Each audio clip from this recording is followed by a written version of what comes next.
Hello and welcome to our very first episode of what we will be calling, I think, Full Moon Diaries for reasons that will become quite clear later. In this series, we focus on stories from you, from my past nursing experience, where we just discuss HIPAA compliant stories about patients that are in no way demeaning, shaming, or anything like that, because that's a huge barrier to care. And we do not stand for that on this channel. However, we are down for a good laugh as long as it's not putting shame to everyone and it is completely anonymous. Okay, those are the rules. If you have stories you want to leave down below, please do as long as they follow those guidelines. Today's topic is the Great Escape. We're going to be talking about the times that we may or may not have accidentally lost our patients. Let's go.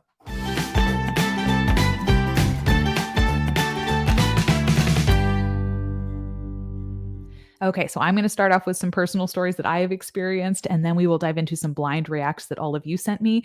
Thank you so much for sending me those. If you would like to send me some, you can always follow me on my Instagram. That's where I collect most of them, or you can email me. My email will be in the description below. And at the end of this video, I will announce next topic, which I think is, I'm so excited for the next one. So just stay tuned. Okay, let me set the scene for you. Okay, so the scene is med surge. All right. If you've never worked med surge, you should definitely stop by it and just kind of watch it. It's kind of just like a car crash where you just cannot stop watching because it's just chaos. There's so many people.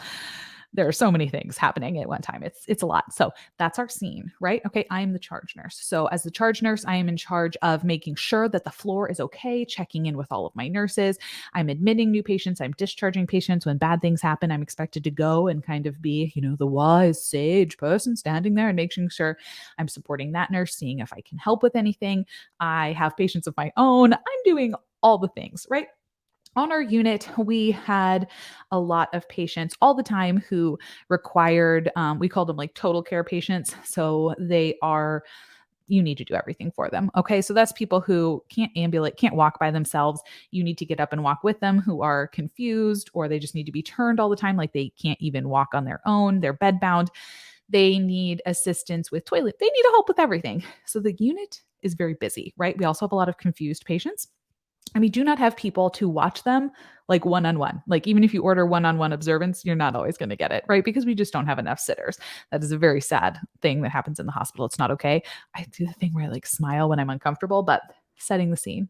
Lots of confused people, not a lot of people watching over them. Okay. So it's like 2 o'clock in the morning, right? It's the middle of winter.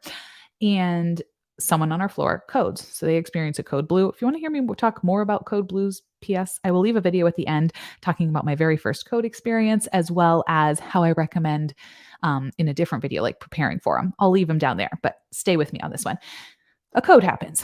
As the trusty, dusty charge nurse that I am, I go. I'm like, watch me. I'm going to show up. Am I going to fix anything? Goodness, no, but I'll be your emotional support. I hate codes. Hate them. I'm not no. I'm in a code. I'm usually the person standing back and being like, I'll watch all the other patients. So I hated this. Anyway, I'm there. I'm dealing with this. About 20 minutes into the situation, we get a rapid response that then also turns into a code on the other part of the floor. Now, since this is med surge, we have to call other people to come help us with a code. If you're in the ICU or the emergency department, your team kind of handles it because sad, bad, scary things happen to people more there. In med surge, we require assistance. So the team was already there. So like a few people left the main team and came over to help this other patient. Needless to say, it was complete chaos, right? Because now a ton of nurses are sucked into these events, and I'm kind of just trying to keep these two situations afloat while also like managing the other things. And, the ER is just paging. They're like, why aren't you responding to my text? We have a patient coming up. The night was chaos. 2 hours later, it's 4 o'clock in the morning, and I get a phone call from an unknown number. So I pick up. Hi, it's me. And it is the police department, right? So the police department has called and let me know that they have found someone who was completely undressed in the middle of winter in Michigan. So it's cold. And they were wandering and pounding on the door of a Starbucks because they can't get any good coffee in the hospital. And they wanted to go grab some. That's like a mile away from the hospital about. Just walked there. Turns out, and they were calling to let me know that they had found this person and the wristband tracked them back to our hospital into this room. And they were like, I think this person might belong to your unit. And I was like, oh, yeah, probably. So they put him back in the squad car, wrapped him up in a blanket, and brought this poor person back who had just wanted coffee, which is very fair because hospital coffee is disgusting. Brought him back. I was like, oh, hey, friend, like what was going on? And he just said he wanted a cup of coffee. There was a lot going on. He was woken up in the middle of the night due to all the commotion, and he thought he would just go. So that was my introduction to the first time I lost my patient, very kindly returned by our lovely police department. And I thought maybe this would be the last time I'm going to lose one of my patients by them literally wandering off. But oh no, no. It was only to be topped later by an even better story. So a few months later, I have an actual sitter for my patient. So a sitter, in case you're not familiar, is a patient attendant, and they go and they will hang out with your patients. These are for people who are either at harm to themselves or others, or if you are worried, or if they're a really high falls risk, if they're really confused and they need someone to keep reminding them to kind of be in bed. All of this with the aim of not having to restrain people or tie people down, because that's the last thing we want to do. That just makes people more agitated and it's not humane, right? So I actually had a sitter for this person. Great, wonderful. The instructions for sitters are pretty much like, hey, keep them here, keep them safe, keep them in bed, or come get me if you need anything, right? And so I had this patient. It was roughly 11 p.m., right? I'm working night shift again. That's my preferred shift. Go night shift. Let me know in the comments if you're team night shift. You probably have great stories. I mean, I'm telling you, the people, nighttime in the hospital is just different. It's a different thing. So anyway, about 11 p.m. And I I'm checking on all of my patients, and I am thankfully not in charge this night. I walk into the room and I'm like, oh, my patient's gone. So is their sitter. So I go and I'm looking for them all over. I'm like, maybe they're in the bathroom. No, they're not in the bathroom. I'm looking around, then I start I'm like, well, where else could you really go? I'm looking at all the other patients' rooms. I'm trying to find this. And then I have to make the very unfortunate phone call to security that I may or may not have lost my patient. It was even worse than someone calling me and telling me. I mean, even though that made me look worse, I didn't know where they were. But this was highly embarrassing. Hi, I've lost my patient.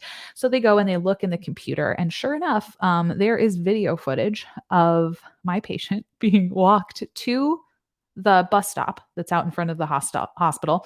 She has an IV pole, by the way, has the IV pole. And you see on the video camera, her and the patient attendant walking up to the booth. They walk up to the bus station. The bus comes. They both kind of look at each other, and you see the patient attendant just kind of rips the thing out, assisted with the patient, rips the IV out of her arm, unhooks it, leaves the pole there and the medicine there, and gets on the bus. And they just go. They go. She was looking for more comfortable clothes. And the patient attendant, so I called, the police intercepted them at the next bus stop. And when they got back, I was like, what happened here? And the patient, can't blame the patient. She was like, these clothes I hate this gown. I wanted something better. It's very ugly. I was like, I mean, you're very right. She's like, it's open in the back, everything, my whole backside's out. I'm like, I feel you. I totally get it. My question is more, why did your sitter go with you? And the response there was that you told me to stay with the patient. So just a fun fact. Always specify, please stay with the patient. Please stay in the room. Please no. So I learned that day to really, really specify my requests. All right. So those are my experiences. Again, I hope you have something that you can leave in the comments below. Remember, respectful to patients, not at all derogatory, but just things that I did not know that these things happened before I worked in healthcare. And it's just been eye-opening. We will move on to another one. The patient this is a story from a family member. So this person was a nurse.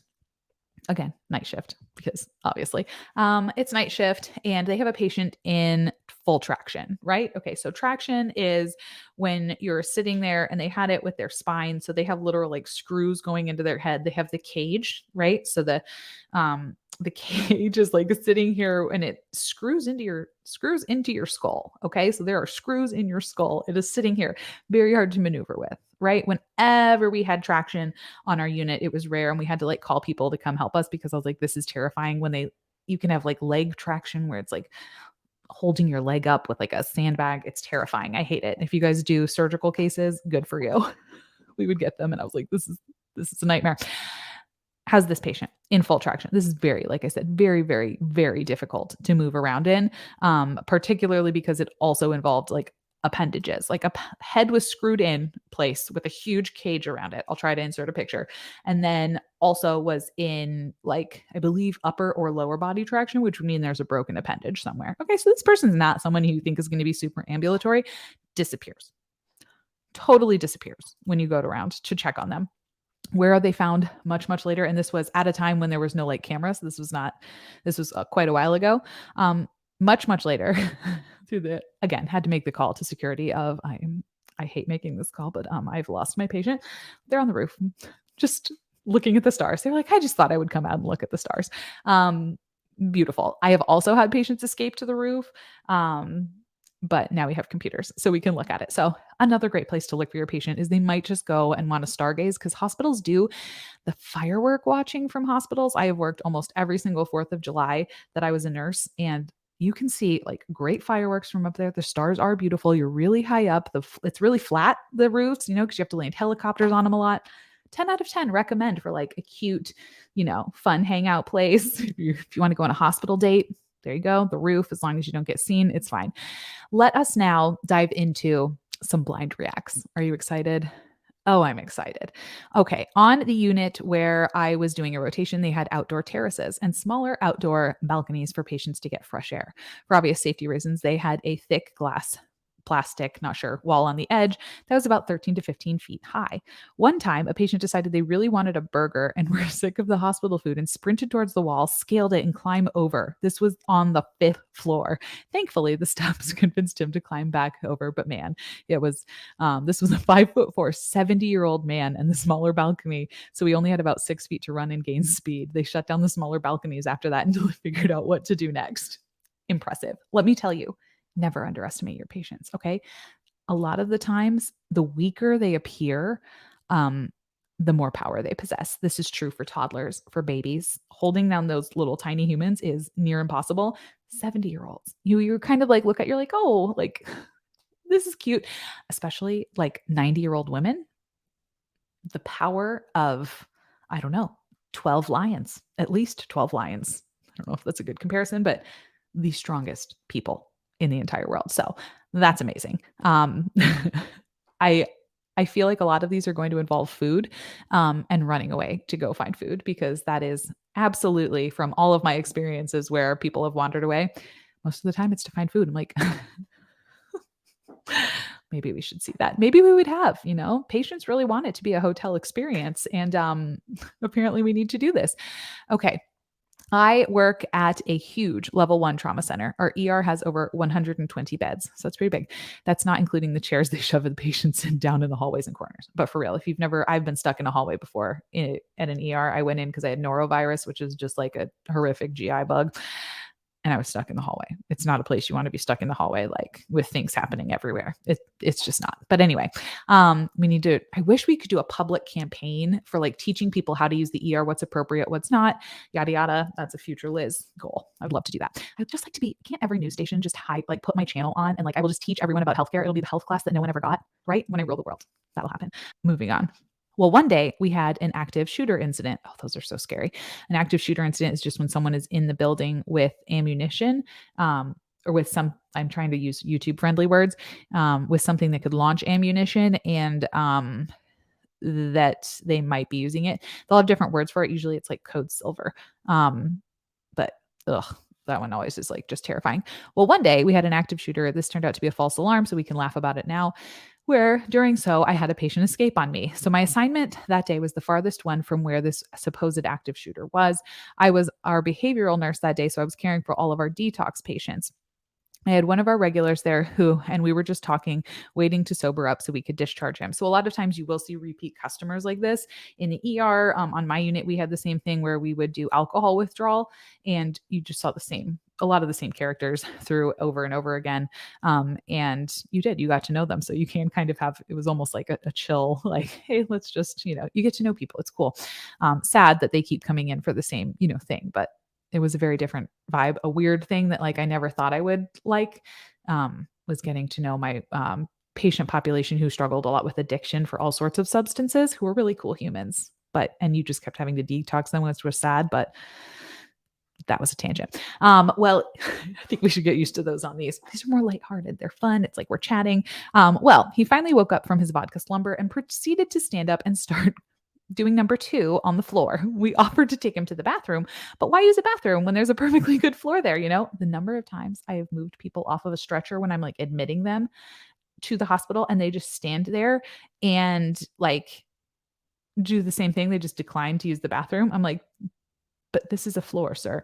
I was very confused until I had toddlers. Now I get it because the same thing. I'm like, why are you going to the bathroom on that stool in the middle of the carpet? And they're like, I've never done it. Got to try it out. Like, we know what an interesting way to live your life. So this grown man is going to the bathroom on the floor when all of a sudden one of my coworkers comes sprinting as fast as they can around the corner screaming, there's an active shooter, run. For those of you who haven't been in an emergency situation like that, so many thoughts go through your head all at once. And instinctively, one of those thoughts is one about my patients. And this is true. I've thought a lot about like, what do I, where do I go?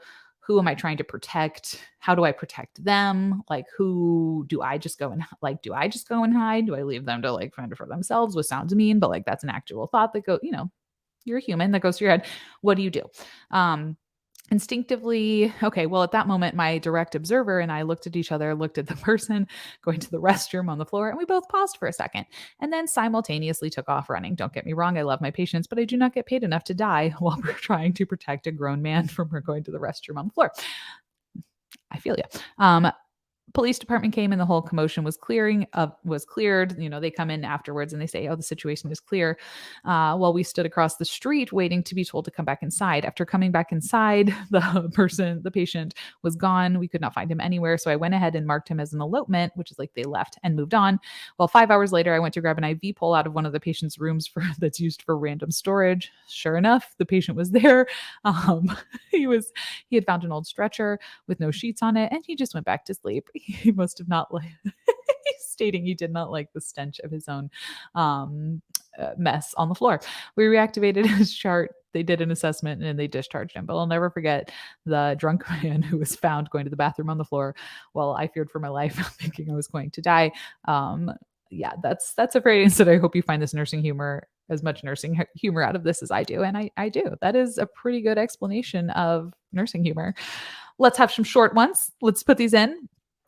I had a 5150 72-hour hold patient. So these are people who are admitted against their will, usually for thoughts of wanting to harm themselves or their danger to themselves or others. Patient escape and literally run across a huge highway to escape. Security actually ran after the patient. It was brought the person back, but it was one of those moments that it happened so fast. No one was hurt and everyone was back safe just in time for the incident report, but running into full on traffic. Solid. Oh, this one looks like we have another food one. I had a young man, wheelchair bound, who left the hospital and wheeled himself miles across town in the middle of winter just for McDonald's. Again, middle of winter, no deterrent. They're like, no, I'm really hungry. I am so tired of this coffee. I'm so tired of this food. I'm going. He was wearing just a sweater, sweatpants, socks, and he fell out of his wheelchair at the McDonald's and was brought back to the hospital soaked with a new puncture wound in his foot. Oh, this poor soul. When he saw the police in the ER, he thought he was in trouble, and he escaped again by pushing on the walls and moving his stretcher into the ambulance bay. They did not put the brakes on the stretcher. Always put the brakes on the stretcher. When I went to pick him up, his toe was bandaged up and he said, how could you let me do this? Settled him into a bed. He told me he got his Big Mac. I was honestly more impressed than anything. What people will do to escape the hospital food is incredible. Yes. Yes. Like I said, I have so many more times when people just like left and then came back. I was like, where were you, friend? They're like, I just need to get something different to eat. So I was the patient. I wonder how often this happens. Like, do people just leave and we just don't know? I was the patient. I was 19. And I had cancer and I was hospitalized on a random med surg floor for neutropenia. It's when your white blood cells are really, really low. So basically, and when that happens, you can't fight infection, right? So your neutrophils are usually the ones that come in and they're like the army that builds up a new system. They react. They're the first little fighters that come in when you have an infection. And when you have cancer, a lot of times we're suppressing your immune system. So if your neutrophils are so low that you don't have anything to fight infection, you kind of just get like closed in and you aren't allowed to go anywhere. And it's very isolated and restrictive. So that's the setting. She's just kind of on house arrest in the hospital.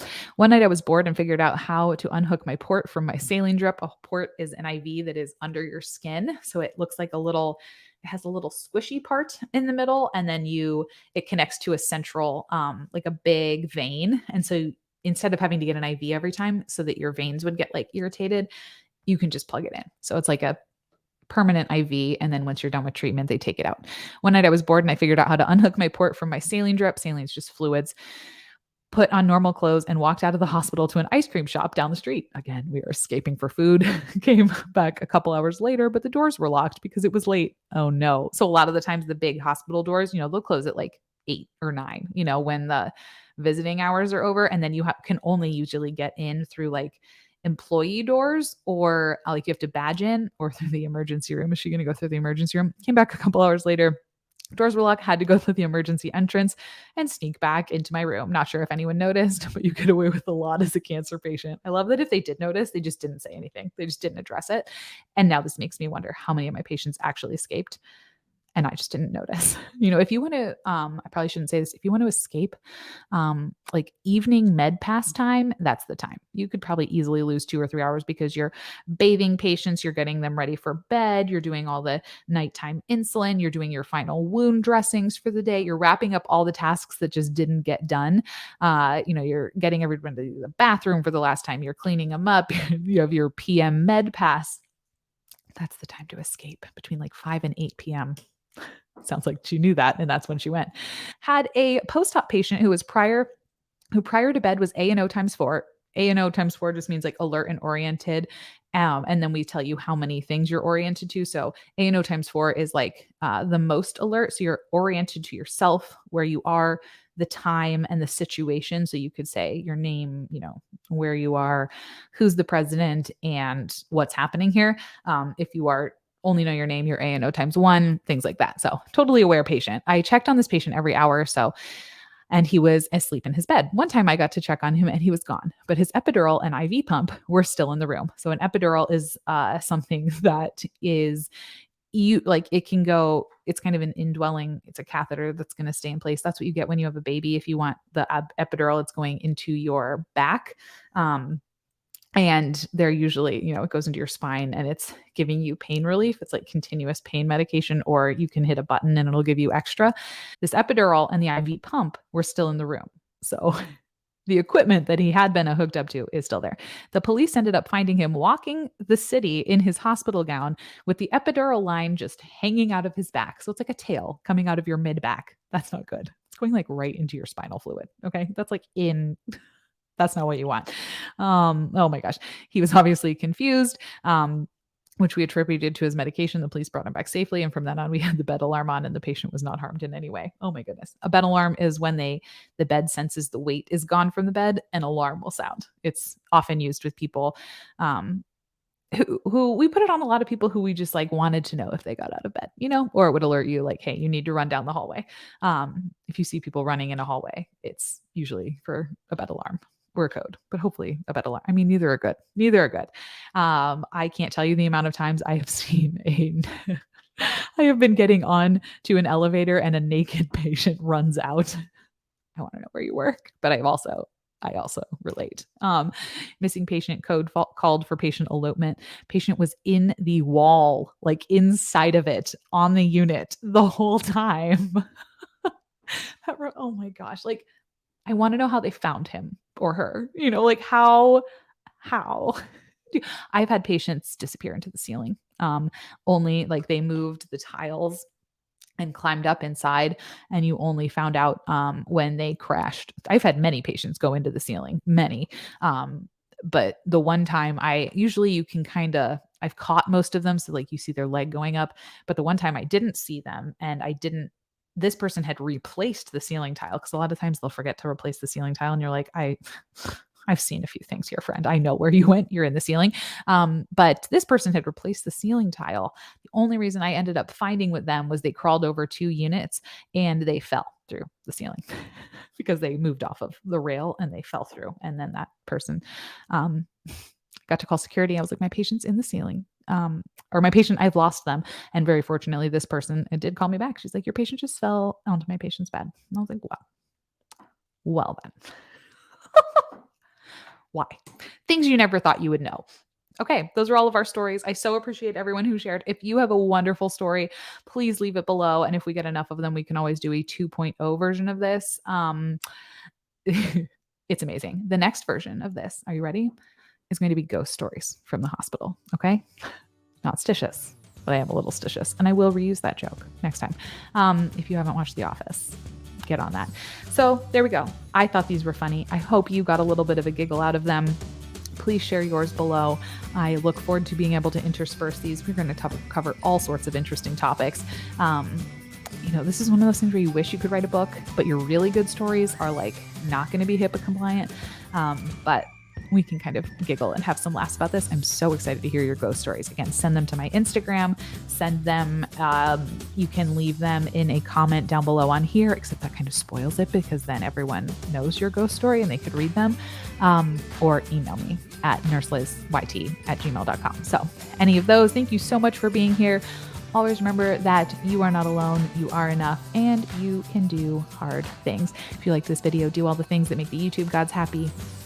Like it, leave a comment, share it, do all of those things. And thanks for being here. I'll see you next time. Bye.